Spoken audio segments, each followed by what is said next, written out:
একটা বড় সাফল্য এসছে আমাদের নারায়ণগড় থানার। আমাদের additional SP traffic, SDPO additional SP আমাদের খড়গপুর আর আমার এসডিপিও খড়গপুর, এই দুজনের টিম তারা স্টিং অপারেশন করে এবং গোল্ডেন রিসর্ট বলে একটা যে হোটেল আছে, সেখান থেকে আমরা কিছু লোকজনকে অ্যারেস্ট করি মালিক সহ। সেখানে কিছু ভিকটিম ওমেনকেও আমরা পাই। সেখানে সমস্ত রেজিস্টার আমরা সিজ করি, সঙ্গে কিছু ইলিসিট লিকার, কিছু নার্কোটিক সাবস্ট্যান্স, ইউজড কন্ডোম এবং হিউজ মানে আনইউজড কন্ডোমও আমরা পাইল আকারে পাই। এবং এই হোটেলগুলোতে দীর্ঘদিন ধরে এরকম সেক্স র্যাকেট চলছিল, সেগুলো আমরা জানতে পারি।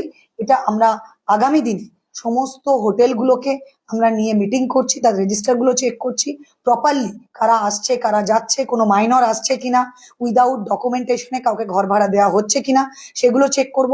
এবং আমরা এটা বলতে পারি পশ্চিম মেদিনীপুর জেলা পুলিশ সংগঠিত মানব পাচার, যৌন শোষণ এবং নারী নির্যাতন সবকিছুর ব্যাপারে জিরো টলারেন্স নীতি দেখাবে।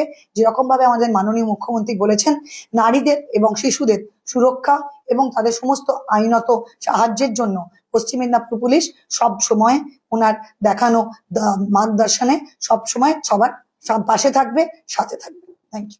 সুস্থ থাকার একমাত্র ঠিকানা কাঁচরাপাড়া পলিক্লিনিক বা নাইট অ্যাঞ্জেল নার্সিং হোম। কেনাকাটার একমাত্র ঠিকানা আগমনী বাসন্তী।